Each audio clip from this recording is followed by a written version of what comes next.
L'Arabie Saoudite est intéressé par Ter Stegen. Ce qu'il faut savoir, c'est qu'il lui reste un an de contrat, mais moi personnellement, je pense qu'il bougera pas. Attendez, bougez pas, je vous explique. Plusieurs clubs saoudiens surveillent Lewandowski afin d'évaluer son ouverture à un transfert coûteux. Le Barça est satisfait de ses performances, mais si une offre importante arrive et qu'il est prêt à partir, le club ne s'y opposera pas.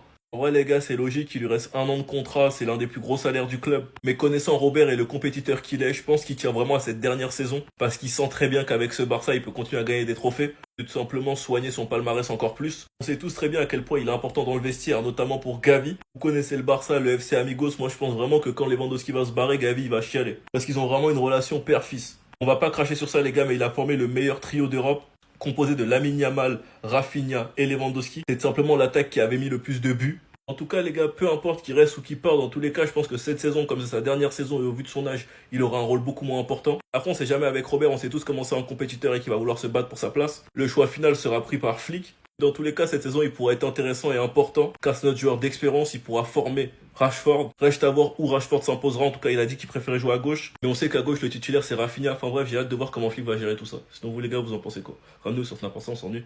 Ter Stegen, avec ton petit jeu, tu as cru que tu étais le plus malin. Maintenant, tu as même perdu ta place en équipe nationale, alors que c'est peut-être ta dernière Coupe du Monde. Je vous avais prévenu depuis le départ. Attendez, bougez pas, je vous explique. Alors, Nagelsmann a dit, c'est exactement amer pour Marc et je pense que la période récente a été très difficile pour lui. J'ai une excellente communication avec lui et connaît parfaitement la situation actuelle et peut l'évaluer correctement. C'est notre gardien titulaire quand il est en bonne santé et qu'il est le numéro un dans son club. Mais cela ne diffère pas des autres joueurs. Nous prendrons une décision avant la Coupe du Monde. Donc les gars, potentiellement, Ter Stegen n'aura pas joué régulièrement pendant 2 saisons. La saison dernière, il était blessé. Et cette saison, je pense qu'il jouera quasiment pas. La Coupe du Monde, c'est en 2026. Donc il a potentiellement perdu sa place alors qu'il a toujours été dans l'ombre de Neuer. Le brassard du capitaine va sûrement lui être retiré. Le numéro 1 sera sûrement donné à Garcia. Il y en a qui nous diront, les gars, vous êtes durs avec Ter Stegen. Ben, je vais vous dire tout ce qu'il a fait. Il a mal agi envers Peña et Chesney, car quand il revenait de blessure, il a fait un caca nerveux pour rejouer, notamment face à l'Inter, pour ses propres intérêts parce que monsieur voulait jouer la Ligue des Nations avec l'Allemagne et être prêt. Il a bien fait le déplacement à Séville pour soulever la Coupe du Roi, mais il n'est pas allé à Milan pour le match face à l'Inter, parce qu'il savait qu'il allait pas jouer.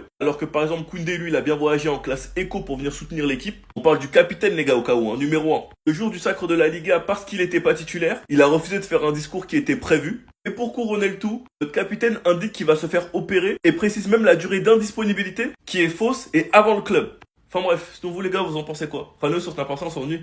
Conférence d'avant-match d'Antific, il a parlé de plein de sujets tendances. Attendez, bougez pas, je vous explique. Marcus est un excellent joueur et je le suis depuis de nombreuses années, depuis ses débuts à Manchester United. Il a beaucoup de qualités et nous espérons qu'il pourra les démontrer cette saison avec l'équipe. Quand je vous ai dit les gars que ça fait longtemps qu'il est sur Rashford, vous m'avez pris pour un fou. Il le voulait de base au Bayern, faut le savoir les gars. Donc croyez-moi qu'il connaît déjà très bien le joueur et qu'il sait déjà très bien comment l'utiliser. On l'a vu la saison dernière, Lamine est un talent exceptionnel, incroyable, et il peut toujours faire basculer les matchs. Je suis très heureux de l'avoir dans mon équipe, et bien sûr, il va jouer demain. Nous allons donner le meilleur de nous-mêmes, nous nous entraînons pour ça, et ici, à Séoul, ce ne sera pas différent. Ce sera un test important pour l'équipe. Ce sera une saison difficile, mais nous l'abordons positivement. Nous avons amélioré la qualité de l'équipe, du moins c'est ce que nous croyons.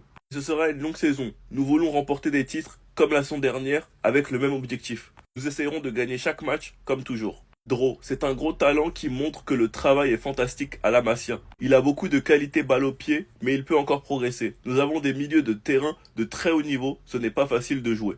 Araujo, pourquoi partirait-il? Il y a toujours beaucoup de rumeurs, mais je n'ai vu aucun signe qui me laisse penser qu'il partira. C'est l'équipe qui choisit les capitaines, c'est comme ça que ça s'est toujours passé. On verra bien, normalement on décide la dernière semaine avant le début de la saison. En tout cas, il a répondu à tout. Sinon vous les gars, vous en pensez quoi? Ranao sur Snapchat, on s'ennuie.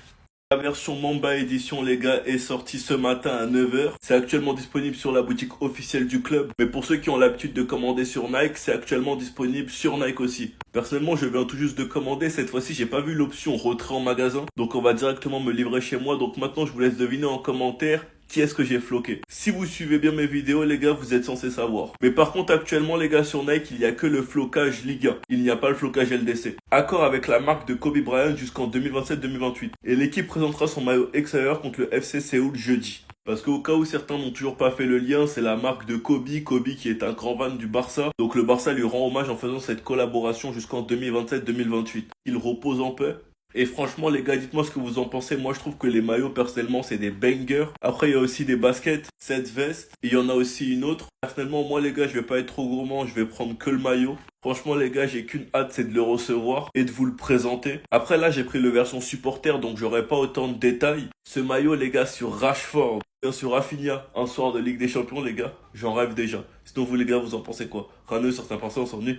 Attendez. J-1 avant le match Barça contre Séoul, on a eu le droit à quelques infos. Hansi Flick en conférence de presse, Séoul est une bonne équipe mais le plus important pour nous est de tester notre équipe. Nous devons nous concentrer sur notre progression. Ce serait une saison difficile mais nous l'abordons positivement. Nous avons amélioré la qualité de l'équipe ou du moins c'est ce que nous croyons, mais ce serait une longue saison. Nous nous concentrons sur nous-mêmes et voulons remporter des titres comme la saison dernière avec le même objectif. Nous essayerons de gagner chaque match comme toujours. La saison dernière, pour la première saison d'Hansi Flick, le Barça a réalisé le triplé et pour cette saison l'objectif encore une fois ça va être de tout remporter sur le plan national et sur le plan européen d'aller chercher la Ligue des Champions. Marcus est un excellent joueur, je le suis depuis de nombreuses années, depuis ses débuts à Manchester United. Il a beaucoup de qualités et nous espérons qu'il pourra les démontrer cette saison avec l'équipe. On a vu la saison dernière. Lamine est un talent exceptionnel, incroyable, et il peut faire basculer les matchs. Je suis très heureux de l'avoir dans mon équipe. Bien sûr, il va jouer demain. Nous allons donner le meilleur de nous-mêmes, nous entraînons pour ça et ici à Séoul, ce ne sera pas différent. Ce sera un test important pour l'équipe. Lors du premier match de pré-saison, Lamine Yamal n'avait pas été très bon et à la suite de ça sur les réseaux sociaux, il avait pris la foudre. Et comme j'avais dit dans le débrief après le match, personnellement, je m'en fais pas. C'était juste le premier match de pré-saison et on sait tous qu'il va monter en puissance et qu'au début de saison, il sera à 100%. Je sais que Marc Bernal se tue à fond pour revenir jouer, tout comme Gavi. Mais ma responsabilité est de prendre soin de son avenir et de lui offrir une longue carrière dans le football. Dro, t'as un grand talent qui montre que le travail est fantastique à la Masia. Il a beaucoup de qualités balle au pied, mais il peut encore progresser. Nous avons des milieux de terrain de très haut niveau, ce n'est pas facile de jouer. C'est vrai qu'au milieu de terrain, pour le coup, c'est bouché. Araújo, pourquoi partirait-il? Il y a toujours beaucoup de rumeurs, mais je n'ai vu aucun signe qui me laisse penser qu'il partira. Nous avons un effectif très complet, avec même 3 joueurs à certains postes. C'est une bonne chose pour nous, la saison s'annonce difficile. Bref, en tout cas, n'hésitez pas à me donner vos avis dans les commentaires, histoire de savoir ce que vous en pensez, et moi je dirai tout ça.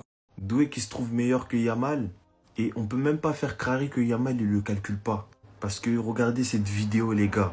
Pour moi cette vidéo c'est une dinguerie hein. En mode juste avant France-Espagne, on passait une journée avec Lamine Yamal en équipe d'Espagne. Et le caméraman il a filmé un moment avec ses coéquipiers où il se l'a raclé sur la vidéo de Désiré Doué qui fait du logobi. Évidemment les images sont sorties après le match. Mais même pendant le match, on sentait cette animosité entre les deux. On sentait qu'il y avait quelque chose qui s'installait. Et ce, malgré eux. Parce que la vérité, c'est qu'on vit dans une ère où si vous pensez que les footballeurs, lorsqu'on parle d'eux, ils ne voient pas, c'est que vous êtes fous. Lamine Yamal vs Désiré Doué, après la finale de la Ligue des Champions, c'était vraiment en pétard. La rivalité, elle était au sommet. Elle s'est calmée un tout petit peu juste parce que Yamal, il n'avait pas joué au foot, il était en vacances. Mais à la rentrée des classes, entre guillemets, vous pensez que ça va pas se relancer? Je vous le dis en tant que Barcelonais, moi je suis doué, même moi j'aurais dit que je suis plus fort que Yamal. Parce que les gars, si on se met à la place de Yamal et qu'on lui posait la question, on connaît notre gars. Il aurait rigolé, éclaté de rire et il aurait dit que je suis meilleur que la Huisse. Donc il n'y a rien de choquant. En tout cas, dites-moi ce que vous pensez de cette potentielle rivalité, si elle est juste animée par les médias ou s'il y a vraiment un fond, un talent dans tout ça. C'était Cejorinho du Brésil et dites-moi ce que vous pensez de tout ça. Bah. Vous savez c'est quoi la différence entre lui et les autres? C'est que lui, il n'a pas besoin de dire qu'il est le meilleur. Il n'a pas besoin de dire qu'il est meilleur qu'un tel ou un tel. Les légendes de notre sport s'en chargent. Les légendes telles que Fabien Capello, Luis Fernandez, légende du PSG, Ruud Gullit, les gars, c'est pas fini. Luis Figo, Batial, chouin. Voilà, vous avez compris, hein? Voilà, vous le connaissez. Van Basten, les gars. Lokta Mataus, les gars. Les gars, c'est pas fini. Simone Inzaghi qui a dit qu'il a jamais vu ça depuis, depuis les... Pas besoin de livres, frère, vous savez. Et enfin, pour finir en beauté, Zinedine Zidane qui a clairement dit qu'il a jamais vu ce qu'il a mis en train de faire, qu'il a jamais vu ça de toute sa vie. Mais bon, je préfère croire certaines personnes qui viennent nous dire qu'il Doué est meilleur que Lamine Yamal. Ah oui, bah oui, ça doit être ça. Vous connaissez mieux le football que Zinedine Zidane et tous ces légendes qui disent que Lamine Yamal c'est le meilleur joueur au monde. Bah oui, ça doit être ça. Et encore, j'ai pas tout mis, hein. J'ai pas mis les déclarations des RNF, des Rivado, des Romario, des Messi, des CR7, les gars. Laissez ça.